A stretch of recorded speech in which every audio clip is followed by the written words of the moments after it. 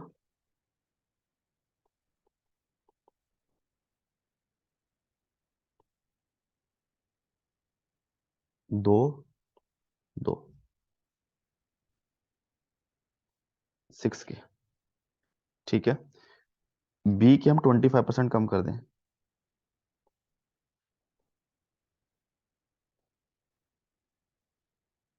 ठीक है, 4, तो ये आएगा 7 चौका 28 -7, 21/4 के। तो ये बोल रहे हैं कि दोनों का रेशियो 8/7 हो जाता है, तो हम देखते हैं कि A/B का रेशियो किसके इक्वल आ जाता है, 8/7 के। इट मीन 6 के डिवाइडेड बाय 21 के डिवाइड बाय 4, के कैंसिल, 4 ऊपर चला जाएगा, तो 6 × 4 डिवाइड बाय 21, तो 3 दूनी 6, 7 × 3 = 21, तो 8/7 आ गया। बट हमें क्या चाहिए था, ए की अर्निंग के लिए हमें के चाहिए था, बट के तो कैंसिल हो गया। ठीक है, तो जो चीज उन्होंने बोली है सही बोली है, यहां से लेके यहां तक, पर उससे ए की अर्निंग नहीं आ रही। इसका मतलब क्या है कि हम, जो ये चीज हो रही है वो अर्निंग पे डिपेंड ही नहीं कर रही है। ठीक है, चाहे आप 4/7 ले लो, उसको आप 50% इंक्रीज कर दो, 25% इंक्रीज कर दो, तो 8/7 ही आएगी। ठीक है, आप 8 और 14 ले लो, तो ए पे डिपेंड ही नहीं कर रही है। ठीक है, कोई कांस्टेंट वैल्यू नहीं है जिसकी वजह से ये चीज ट्रू हो रही है। ठीक है, के पे डिपेंड कर रहा था, के तो कैंसिल ही हो गया, के पे डिपेंड ही नहीं, के पिक्चर में आ ही नहीं रहा। ठीक है, तो इसमें हम बोलेंगे डाटा इन एडिक्वेट। ठीक है, ऑप्शन डी। ठीक है, अब नेक्स्ट चीज है प्रोपोर्शन। इन्होंने बोला कि it is a special form of algebraic equation used to compare ratio. Ratio compare करते हैं, अगर A/B = C/D है, then A B C D are called proportionals. ठीक है, इसको हम इस हिसाब से रिप्रेजेंट कर सकते हैं। बस ये ध्यान रखना है कि चलो ये तो प्रोपोर्शनल हो गया, कई बार रीजनिंग में आ जाते हैं ना ऐसे सवाल, उसमें रिलेशन बताते हैं कि जैसे ए बी से रिलेट कर रहा है, उसी तरह सी डी से रिलेट करते हैं, वहां पे ये चीज हो सकता है ना पूछी हो। जैसे इंग्लिश में भी देखोगे वर्ड लिखे होते हैं इस हिसाब से, वो बोलेगा कि ये वर्ड इस हिसाब से रिलेट कर रहा है, जैसे उस हिसाब से रिलेट कर रहा है।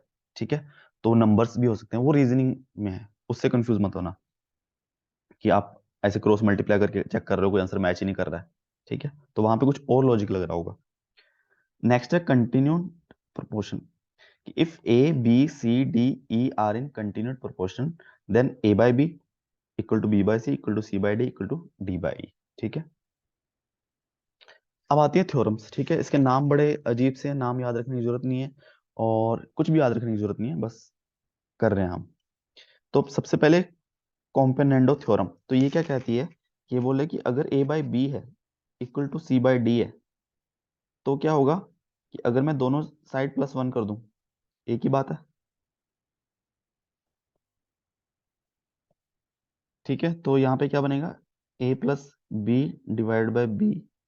C+D/D, ये बनेगा। ठीक है, तो ये थ्योरम कहती है, ये थ्योरम अगर हमें नहीं भी पता, यहाँ सवाल में यूज आएगा, हम कर ही लेंगे ना, ये तो करेंगे। ठीक है, और सेम चीज क्या है डिविडेंटो में, उसमें क्या है, बस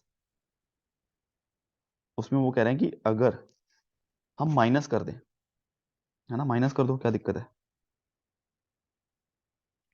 बोले कि नहीं हम यहाँ पे माइनस करेंगे। ठीक है, कोई फर्क नहीं पड़ेगा, यहाँ पे माइनस आ जाएगा। ठीक है, और अगर हम इसको मिक्स करें, ठीक है, A/B = C/D है, तो इससे हम क्या कर सकते हैं कि A+B/A-B = C+D/C-D। ठीक है, ये कहीं ना कहीं काम आ सकता है कि अगर दो रेशियो इक्वल दिए हैं, तो left side numerator plus denominator, नीचे न्यूमरेटर माइनस डिनोमिनेटर, और इस साइड भी न्यूमरेटर प्लस डिनोमिनेटर, नीचे न्यूमरेटर माइनस डिनोमिनेटर। ठीक है, या ऊपर माइनस कर दो, नीचे प्लस कर दो।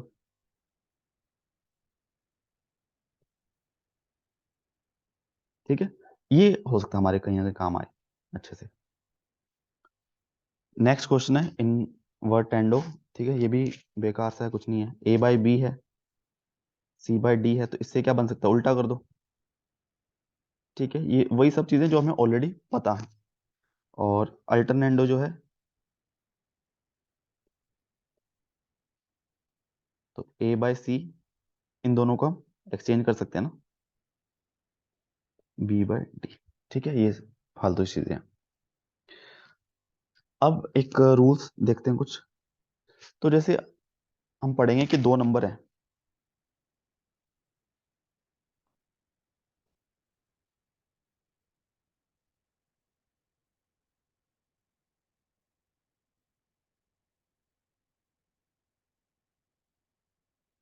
कोई दो नंबर हैं जो ए रेशो बी में है। ठीक है, रेशो से हमें क्या पता चला, कंसेप्ट पता चला, सॉरी रिलेशन पता चला इन दोनों के बीच में। अगर कोई पूछे कि हाँ वो दो नंबर क्या क्या है, नहीं बता पाएंगे। पर अगर हमें बोल दे कि भाई जो दो नंबर हैं सम,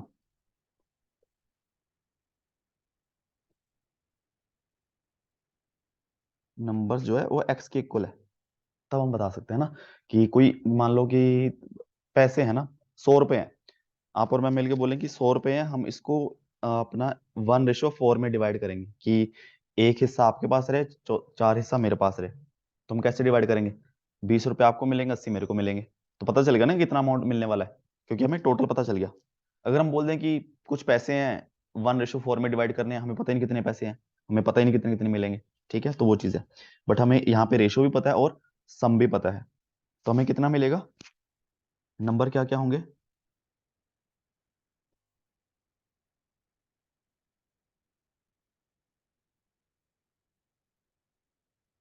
एक्स, पहला नंबर जो आएगा X into A upon A plus B. ठीक है, यानी कि A X plus upon A plus B, and दूसरा आ जाएगा simply B X upon A plus B. ठीक है, ये बहुत काम आएगा, कहीं ना कहीं रेशो दी होगी और टोटल क्वांटिटी दी होगी, यहाँ से हम तुरंत निकाल लेंगे फटाफट। ठीक है, ऐसे तीन क्वांटिटी के साथ भी कर सकते हैं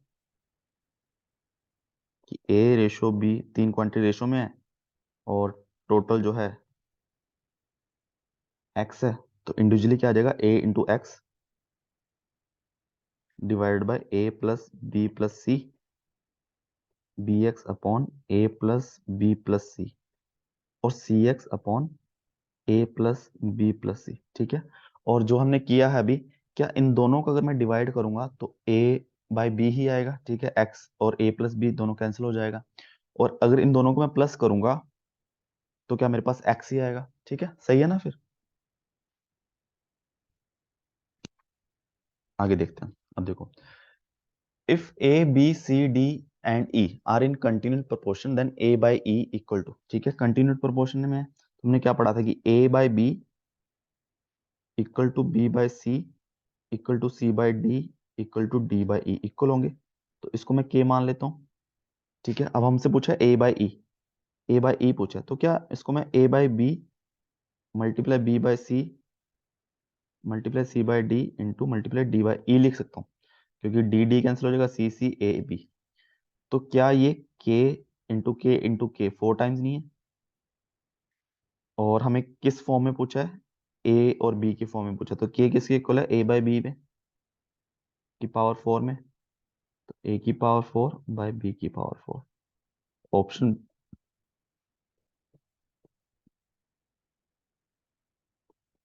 ठीक है, इसमें आप ऐसा भी कर सकते थे कि डी की वैल्यू निकाली ई इंटू के, फिर आपने सी की वैल्यू निकाली डी इंटू के, तो डी की वैल्यू पुट कर दी ई के, तो ई के स्क्वायर आ गया। इससे करते करते आप ए और ई तक पहुंच जाते हैं।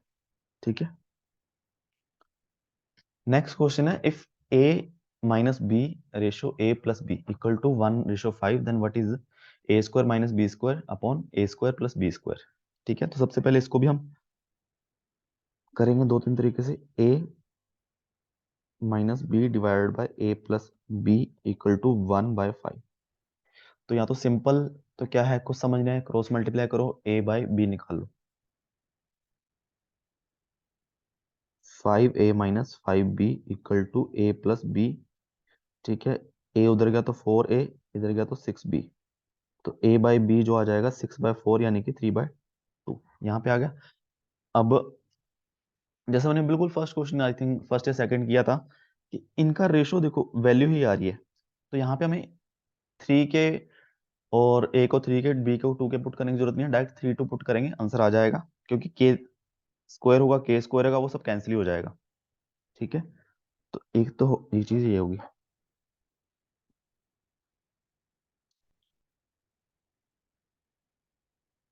ठीक है, ए को 3, या फिर बी स्क्वायर को अपना कॉमन निकाल काट दिया, a/b आ गया, जैसे दो तरीके की थी।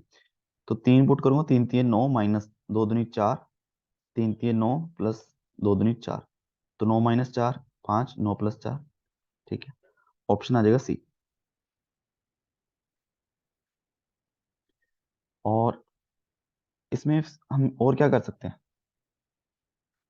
इसमें हम अभी हमने जो थ्योरम पढ़ी, ठीक है, अपना मिक्स वाली, डिविडेंडो और कॉम्पोनेंडो, तो मैं क्या कर सकता हूँ कि अगर ये हो रहा है, तो इससे क्या कर सकता हूँ, numerator plus denominator divided by numerator minus denominator is equal to 1 + 5/1 - 5। ठीक है, ऊपर क्या आएगा, बी बी कैंसिल हो जाएगा, 2a आएगा, नीचे -2b आएगा, और यहाँ पे 6/-4 आएगा। ठीक है, माइनस माइनस कैंसिल, 2 2 कैंसिल, और यहाँ पे 3/2। ठीक है, वही चीज आ गई जो चीज हमने यहाँ तक की है। और इसके अलावा और चीज देखनी है तो वो भी देख सकते हो, कि a - b divide by a+b। क्या हमें पता है कि कोई a/b होगी जिसपे हमने कुछ ये थ्योरम लगाई, a - b a+b कर दिया, तो वो 1 और 5 आया। तो क्या मैं, मुझे इसका मतलब 1 को लिखना है कि 2 नंबर का माइनस करके 1 आया होगा, 2 नंबर का प्लस करके 5 आया होगा, 3 और 2।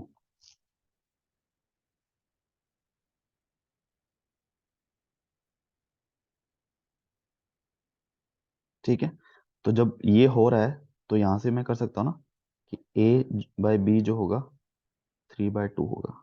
ठीक है, तो कैसे भी कर लो, जैसा कंफर्टेबल हो, है ना, सवाल ही करना है, जहाँ जैसे मर्जी पकड़ लो, जो पहले दिख गया तुरंत कि हाँ ये सेकंड्स में दिख रहा है, कि हाँ ये सेकंड में दिख भी गया कि ये तरीके से करना है, और वो थोड़ा छोटा भी है, तो उससे निपटा दो।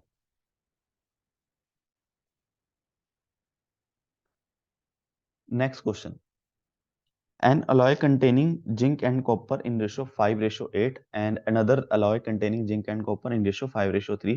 If equal amount of both alloys are melted together, ratio of zinc and copper in the resulting alloy is। देखो, सबसे पहले हमने क्या पढ़ा कि इक्वल अमाउंट दिया है, तो कुछ भी ले लो वैल्यूज, तो इसको कोई फर्क ही नहीं पड़ता, चाहे मैं 1 किलो लूँ, दोनों 1 1 किलो मिक्स करूँ, चाहे मैं 2 2 किलो मिक्स करूँ, चाहे मैं 3 3 किलो मिक्स करूँ। ठीक है, तो देखो जिंक है, तो मैंने पहला लिया, 1 1 kg लिख लो, या 1 यूनिट, यूनिट लिखने की जरूरत ही नहीं है अभी, फिलहाल जिंक 1 किलो है, 1 किलो है टोटल मिक्सर, और रेशो 5:8 है, तो जिंक कितना होगा, 1 × 5/5 + 8, यानी कि 5/13। कॉपर कितना है, तो सिमिलरली 8/13 हो गया। ठीक है, दोनों का रेशो करो, 5:8 है, यस, दोनों का सम करो, 5 8 13/13, एक एक है, यस। और सेकंड, ये भी सेम है, 1 किलो ही है, तो ये कितना आएगा, 5:3 है, तो 5/5 + 3, 5/8, ये 3/8। दोनों का रेशो 5:3 है, यस, दोनों को सम करेंगे तो 1 आ रहा है। ठीक है, और अगर हम ऐड करें दोनों में, तो 2 किलो बन गया, यहाँ पे 5 + 13,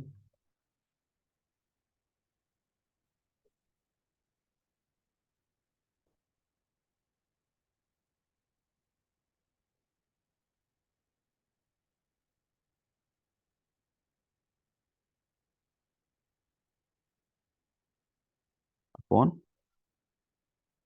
5/8। ठीक है, तो ये कुछ आएगा 13 × 8, 8×5 = 40 और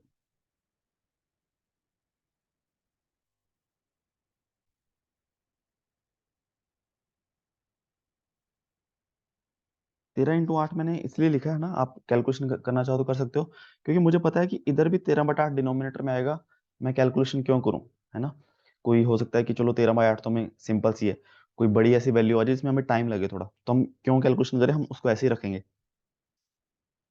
और यहाँ पे भी 8/13 + 3/8, यहाँ पे क्या आएगा 13 × 8, 64 + 39, तो 9 × 4 = 13, 6 × 3 = 9, 1 = 10। ठीक है, दोनों को जब हम रेशो लेंगे तो ये तो कैंसिल ही हो जाएगा, 501 अपॉन वो आ जाएगा, तो जिंक अपॉन कॉपर क्या आ जाएगा 105 अपॉन 103, ऑप्शन डी। ठीक है, तो ऐसे ही कुछ कुछ चीजें करते हैं, हमें एलिमिनेट करनी है जिससे हम टाइम बचे अपना। Next question. A quantity of 114 liters is to be divided into 4 measures so that the first is to second is 3:5, दोनों का रेशो, पहली क्वांटिटी और सेकंड का मेजर्स का, सेकंड और थर्ड का है 7:9, थर्ड और फोर्थ का है 15:17। What will be the difference between first and third measures. तो देखो, सपोज करो 4 मेजर्स में बांटा, ए बी सी डी। अब A/B जो है वो है 3:5। ठीक है, सिमिलरली B/C जो है वो है 7:9, C/D जो है वो है 15। ठीक है, हमें इनको कंबाइन करना है, हमें ताकि इंडिविजुअली पता चल जाए, ABCD सब में एक साथ रिलेशन पता चल जाए। अभी तक हमें सिर्फ AB BC और CD अलग अलग रिलेशन पता है। तो देखो, यहाँ पे B जो है 5 है, यहाँ पे 7 है। अगर हम B को सेम कर दें तो हमें ABC तीनों का रिलेशन पता चल जाएगा। तो अगर A/B उसमें 3/5 है, तो मैं क्या करूंगा, A/B 3/5 इंटू 7/7, तो 21/35। ठीक है, सिमिलरली B/C है, तो 7/9 है, मैं 5 से मल्टीप्लाई कर दूंगा, B को सेम करना है, मेरा टारगेट ये है। तो 35/90, सॉरी 9×5 = 45। ठीक है, तो यहां से पता चल गया 21, 35, 45, A B और C के बीच में रिलेशन पता चल गया, 21, 35, 45। ठीक है, अब COD रह गया, COD क्या है 15 और 17, C यहाँ पे 45 है, 45 है, तो इसको हम कर सकते हैं ना। अगर मैं C/D को क्या कर सकता हूँ, 15/17 इंटू 3, 45/51, तो यहां से हमें पता चल जाएगा कि, जो A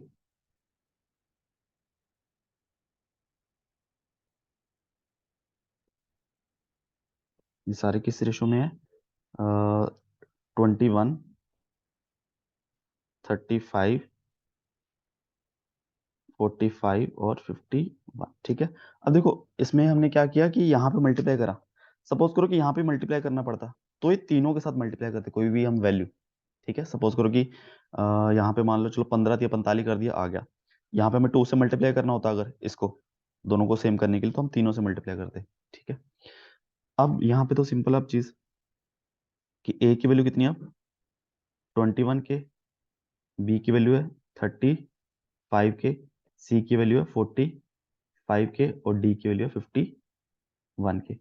टोटल मिला के किसके इक्वल है 114 के। तो इसका अगर हम एडिशन करेंगे, देखो 21 + 35, ठीक है, डायरेक्टली ऐड कर रहा हूं मैं कि 1 5 6 5 11 12, ठीक है 2 और 2 3 5 4 9 5 14 और 1 15। के की वैल्यू कितनी आ गई 114/152। तो क्या 4 से कट रहा है, नहीं, 4 से नहीं कट रहा, 5 2 से कटते हैं, 5 57 और 7 दूनी 14 676, ठीक है। और आई थिंक 19 से कट रहा होगा ना, 19 दिया 19 चौका, ठीक है, के वैल्यू 3/4 आ गई, सही है ना। 19 20 दिया 60 20 चौका 80, ठीक है। अब इन्होंने पूछा क्या, what will the difference of first and third major, first और थर्ड मेजर का डिफरेंस क्या है। तो सी माइनस ए पूछा है, थर्ड मेजर 45 के माइनस 21 के, जो कि इक्वल है 424 के। तो 24 इंटू 3/4 6, तो ये आ गया 6 18 लीटर, ठीक है। तो ये आएगा ऑप्शन बी, ठीक है। नेक्स्ट आता है वेरिएशन, है ना, डायरेक्ट वेरिएशन, इनडायरेक्ट। जैसे हम टेक्निकल सब्जेक्ट में पढ़ते हैं कि ये इस पे डायरेक्टली वेरी कर रहा है, डायरेक्टली प्रोपोर्शनल है, कि ए डायरेक्टली प्रोपोर्शनल टू बी है, ए डायरेक्टली प्रोपोर्शनल टू बी का स्क्वायर है, द स्क्वायर रूट है। इनडायरेक्ट, इनडायरेक्ट प्रोपोर्शनल, कि ए प्रोपोर्शनल टू 1/b है, इस हिसाब से, ठीक है। वो होता है वेरिएशन, कि एक क्वांटिटी जो है वेरी कर रही है दूसरी क्वांटिटी पे डिपेंड कर रही है, ठीक है। तो जैसे ए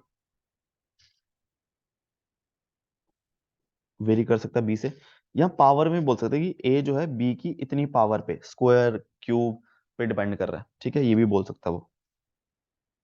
तो वेरिएशन का मतलब क्या है, देखो ए वेरी बी, तो अगर मैं कांस्टेंट इक्वल टू करना है तो मैं एक कांस्टेंट लगाऊंगा, और यहाँ से ए बाई बी किसके इक्वल आ जाएगा, के। तो अगर ए बी के डायरेक्ट वेरिएशन में, इसका मतलब ए और बी का रेशियो क्या आएगा, कांस्टेंट,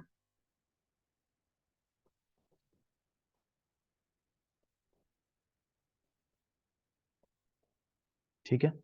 और दूसरा हो सकता है इनडायरेक्ट वेरिएशन, कि ए जो है इनडायरेक्टली वेरी कर रहा है 1/b के, या फिर पावर भी हो सकती है, जैसे हमने यहाँ पे पढ़ा, कुछ भी बोल सकता है कि इसकी स्क्वायर के इनडायरेक्टली वेरी कर रहा है। तो यहाँ पे भी मैं एक कांस्टेंट लगाऊंगा, तो यहाँ पे क्या चीज आ गई, प्रोडक्ट कांस्टेंट है दो क्वांटिटीज का,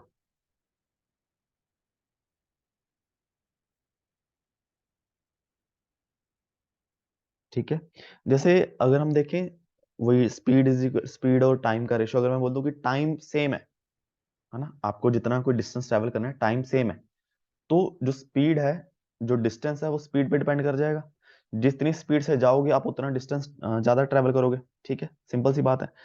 इनडायरेक्ट वेरिएशन भी ऐसा बोल सकते हो कि जैसे हम वो करते हैं, टाइम एंड वर्क के क्वेश्चंस करेंगे, तो टाइम और नंबर ऑफ जो मैन है वो इनवर्सली प्रोपोर्शनल हो गए ना, क्योंकि जितने ज्यादा लोग होंगे उतना कम टाइम लगेगा, जितने कम लोग उतना ज्यादा टाइम। उसी में हम क्या करते हैं, number of man into time, इसको कांस्टेंट रखते हैं ना, ठीक है। तो वो चीज है, ये चीज वहां पे काम आएंगी ही आएंगी।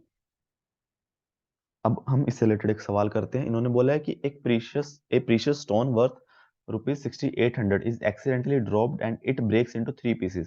The weight of those 3 pieces are in ratio 5 7 8.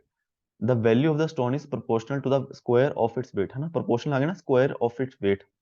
Calculate the loss in value if any incurred because of breakage. देखो एक स्टोन है जिसका कुछ वेट होगा और उसका प्राइस ये है। अब प्राइस जो है वो वेट के स्क्वायर पे डिपेंड कर रहा है, ठीक है। बट वो टूट गया, 3 हिस्सों में बट गया, तो ऑब्वियसली उसके वेट पे के स्क्वायर पे डिपेंड कर रहा है। अगर ओनली वेट पे डिपेंड करता है, कोई चीज है कि हम बोल दें कि 1 किलो इतने की है, अगर हम उसको तोड़ भी दें तो क्या होगा कि चलो 1 किलो चीज अगर मान लो 1000 रुपए की है, मैंने बोल दिया कि 250 250 ग्राम मैंने तोड़ दी, तो जो नॉर्मल हम करते हैं कि चलो 1000 की है तो 250 250 की होगी, ठीक है। बट यहाँ पे क्या है, प्राइस डिपेंड कर रहा है वेट के स्क्वायर पे, तो वहां पे चीजें डिफरेंट हो जाएंगी। तो जैसे हम क्या करेंगे कि प्राइस जो है वेरी कर रहा है वेट के स्क्वायर के, तो प्राइस इक्वल टू होगा कोई कांस्टेंट और वेट का स्क्वायर, ठीक है। अब वेट में मान लेता हूँ, देखो कैसे मान, चीजें जो हम सपोज करते हैं इस हिसाब से करो, कैलकुलेशन आसान हो जाए। देखो 5 7 8 इस रेशो में टूटी है, तो 7 5 12 8 20, तो हम टोटल 20 ले लेते हैं ताकि हम 5 7 8 डायरेक्ट कर दे। तो वेट मैंने टोटल ले लिया 20 ग्राम किलोग्राम जो भी है ले लो, ठीक है। अब पहला पीस जो आएगा वेट 1, वो 5 हो गया, जो टूटा। वेट 2 7 हो गया, वेट 3 हो जो हो गया 8 हो गया। टोटल प्राइस कितना है? 6800। अब इंडिविजुअली प्राइस हमें पता करना है, फिर टोटल कर देंगे इसका। ठीक है। अब देखो, सबसे पहले तो हमें के निकालना है। P इज इक्वल टू के डब्ल्यू स्क्वायर, यानी कि 6800 इज इक्वल टू के, वेट कितना है 20 का स्क्वायर। तो यहाँ से के की वैल्यू होगी 6800 डिवाइड बाय 20 का स्क्वायर, यानी कि 400। ठीक है, 17 17 आ गई। अब हम निकालते हैं ना प्राइस P1 P2 P3 दोनों, सबका सम कर देंगे, देख लेंगे कि हाँ भाई उससे ज्यादा आया कम आया। तो P1 देखो 17 इंटू वेट का स्क्वायर यानी कि 25। ठीक है। P2 17 इंटू 7 का स्क्वायर 49। P3 17 इंटू 8 का स्क्वायर 64। ठीक है, सबका सम करना है या तो मल्टीप्लाई करना है पहले कर लो, नहीं तो 17 कॉमन निकाल के ऐड वगैरह करके देख लेंगे। ठीक है। तो P1 plus P2 plus P3 किसके इक्वल आएगा? 17 मैंने कॉमन निकाल दिया है, 25 प्लस 49 प्लस 64। तो 17 इंटू कितना आ गया? 25 और 5 9 5 14 4 18 6 4 10 138 इंटू 17। ठीक है, इसको आप लोग हाथ से करो, मैं करूंगा कैलकुलेटर से।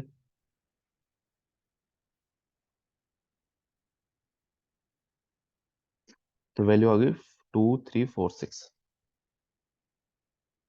ठीक है, तो मतलब क्योंकि वेट के स्क्वायर पे डिपेंड कर रही थी ना वैल्यू, तो भाई वैल्यू तो कम होएगी। जितना वेट कम होता जाएगा उतना उसका स्क्वायर की वैल्यू कम होती जाएगी। ये भी डायरेक्टली वेरी कर रहा होता फिर तो कोई दिक्कत आती नहीं है। अब यहाँ पे लॉस हो गया ना अपने को, तो लॉस कितना हो गया भाई? पहले तो उसका 6800 में बिक रहा था, अब उसकी वैल्यू इतनी ही रह गई। तो 45744। ठीक है, तो ऑप्शन आ जाएगा सी।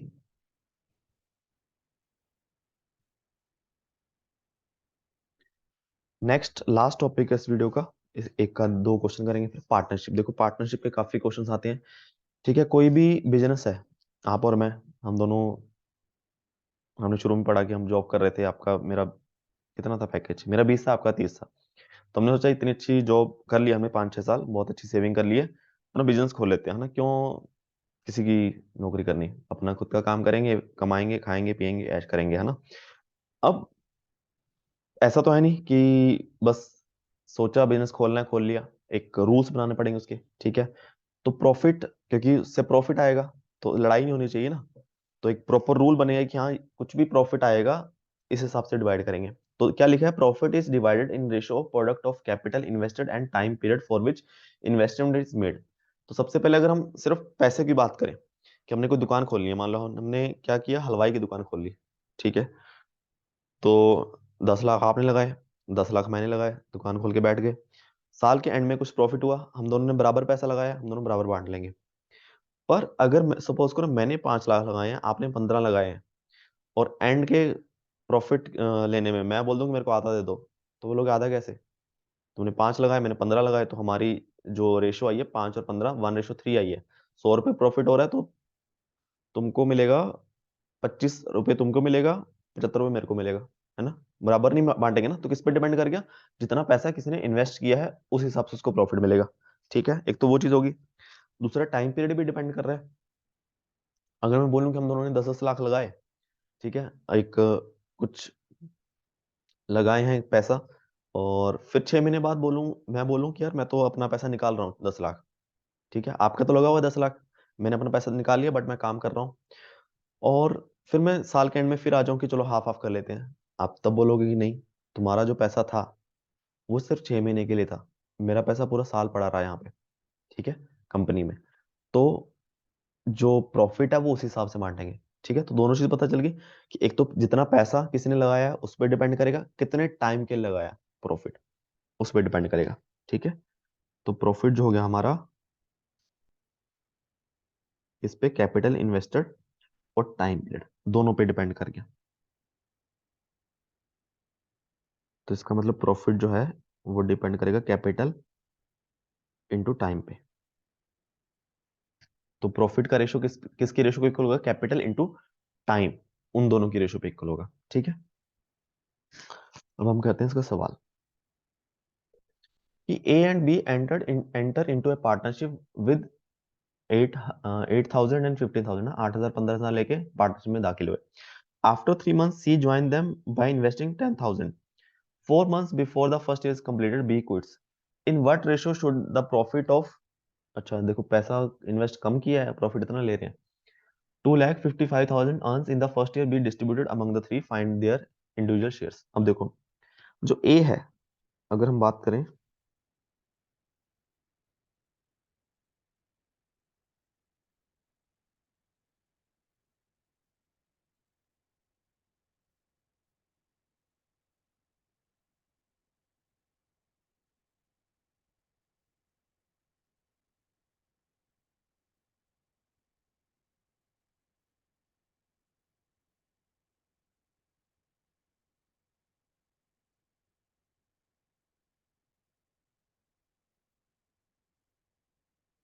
ए बी सी। ए ने कितना पैसा लगाया? 8,000। बी ने लगाया 15,000 और सी ने लगाया 10,000। ठीक है, चलो पैसा तो हमारे पास आ गया, इतना इतना पैसा इस रेशो में बांटेंगे। अब अगर सब इक्वल अमाउंट के लगाते तो हम तो इसी रेशो में निकाल देते, 8 15 10, इस रेशो में प्रॉफिट डिवाइड कर देते। पर अब क्या है, सी ने कब ज्वाइन किया? 3 महीने बाद। ठीक है, और बी ने 4 महीने पहले छोड़ दिया। ठीक है, ए तो 12 महीने के लिए है टोटल पूरा, इसमें कोई दिक्कत नहीं है, कहीं भी बात नहीं है कि ए ने छोड़ दिया। बी ने 4 महीने पहले छोड़ी, यानी कि बी 8 महीने ही रहा, पहले मंथ से लेके 8वें मंथ तक। सी ने 3 महीने बाद ज्वाइन किया, मतलब सी फोर्थ मंथ से लेके, मान लो अगर हम जनवरी से दिसंबर की बात करें, सी ने अप्रैल में ज्वाइन किया होगा दिसंबर तक के लिए, तो सी के हो गए 9 महीने। ठीक है, तो अब अगर हम ये जाएंगे लास्ट में प्रॉफिट बांटने में, किस पे डिपेंड करेगा रेशो? इन दोनों का प्रोडक्ट पे। तो 12 8 96 हजार, जिस रेशो में ये है, 15 8 20 120 हजार। ठीक है, और ये हो गया 90,000। ठीक है, इन सब का रेशो देखो, जीरो तो काटें पहले,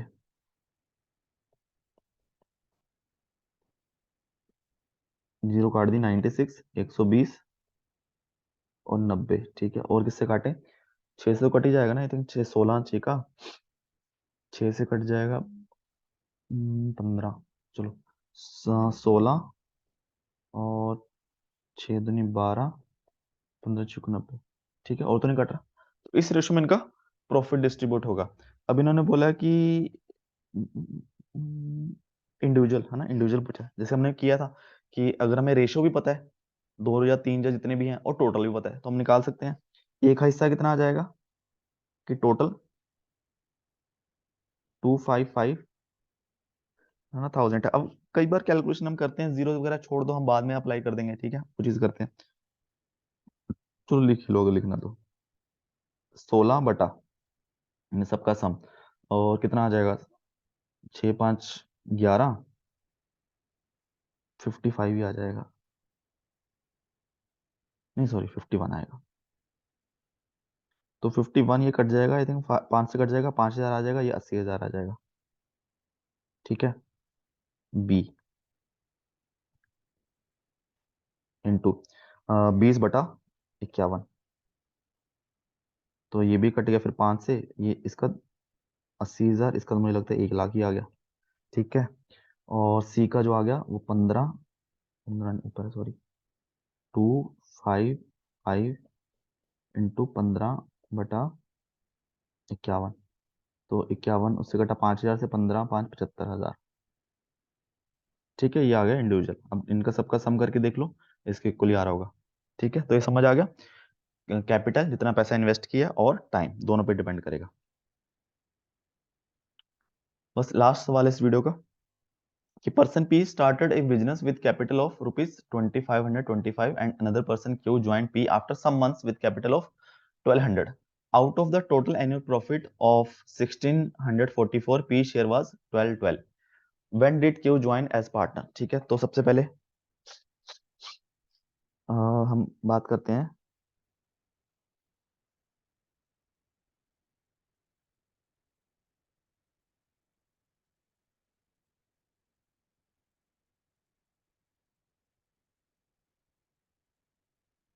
पी क्यू। ठीक है, पी ने कितना पैसा इन्वेस्ट किया? 2525। क्यू ने इन्वेस्ट कितना किया? 1200। अब क्या हुआ, पी तो शुरू से रहा 12 महीने, क्यू ने, हम मान लेते हैं कि एक्स मंथ, सम मंथ लिखा ना, एक्स मंथ बाद ज्वाइन किया, तो क्यू कितना टाइम रहा होगा? 12 - एक्स मंथ के लिए नहीं था। अब इनका जो प्रॉफिट का रेशो होना चाहिए वो 25,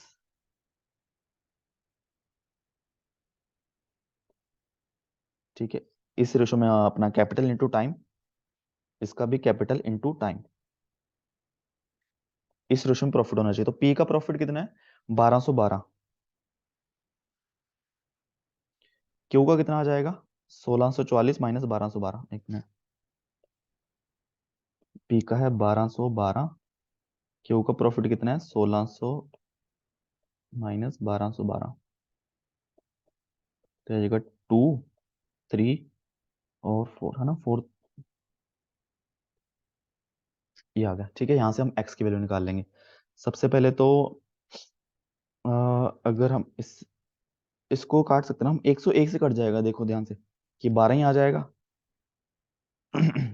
और ये भी, ये 25 आ जाएगा, है ना, कि 101, 101 ही आएगा ना मेरे हिसाब से, 101। एक मिनट,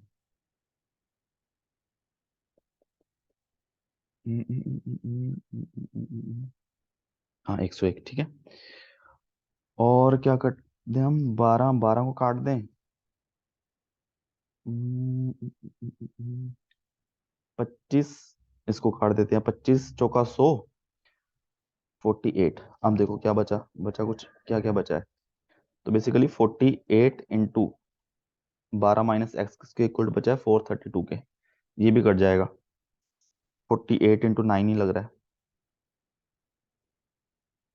तो 12 - x is equal to 9, x is equal to 12 -9 equal to 3।